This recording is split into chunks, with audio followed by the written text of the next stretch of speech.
Eu sou Clara Benezeira, aqui do Brasil. Direto do Brasil para vocês, italianos.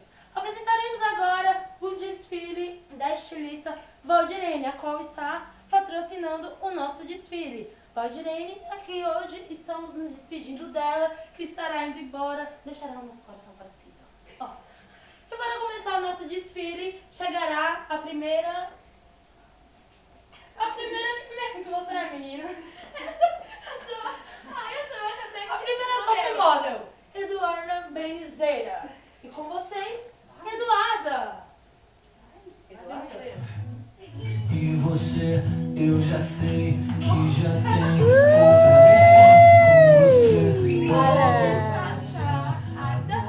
Eduarda, 1,66 de altura, 2 centímetros de bunda e 2 de peito. Nada de perna, o seu maior desejo durante a noite te faz subir pelas paredes. É claro, ela vai correndo atrás de você com pedaço de pau que sobra a parede, pula o muro. Só eu. Ok, Eduarda, pode entrar por aqui. Tchau, Eduarda. A próxima top model será Vanessa Benizeira. Ela é mais conhecida por cativar os homens para as mulheres. Ela chama o seu amor em 12 dias. 2 ou um mês? Um mês, 2 dias. O trem falhou. Gente! É sucesso! Desce a bambagina da mulher!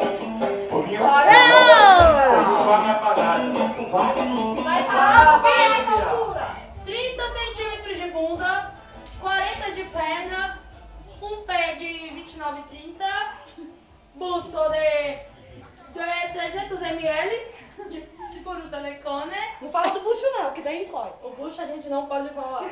Essa pessoa citou-se nela 30 tatuagens. Se você quiser ver, chame ela por uma noite. É apenas 70 mil euros. Ainda bem que esse cara é 7 mil euros. Mas também ela pode fazer promoção. Depende do que vai querer. 7 euros. Depende do que vai Para a querer. segunda, a promoção com ela. Você tá 7 5 ou euros. é 10? Meu Deus!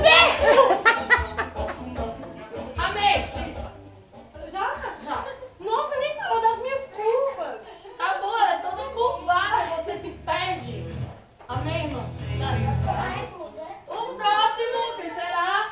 O próximo é a nossa lacraia. Eduardo. Vai lacraia.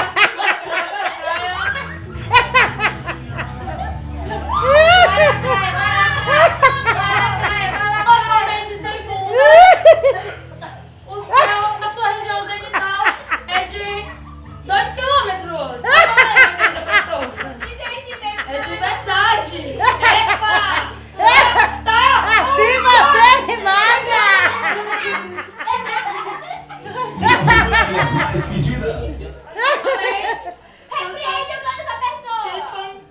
Tipo, olha aqui pra ele agora. Quem foi eu? Pronto, pode falar. A próxima a se desfilar será Clarice Darina Benezeira. Ela tem um jeito tímido, ela tem um sorriso cativante e os seus buraquinhos não deixam louca. Daí o desfile! Vamos desfilar, menina! Rebola! Dançando, Gente, repula, vestindo, chola. Vai, menina, vai. Eu sou muito tímida. Ela contém uma bundinha bem pequenininha de 30 centímetros. Não tem nada de feito e está em desenvolvimento. Chispa, menina. A próxima, a mais esperada de todas. DJ, cadê a música para a próxima? A próxima paga o nosso salário. Já veio sem nenhuma inscrição. A próxima é a filha da nossa patrocinadora.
te pego. Ai, ai, se eu te pego.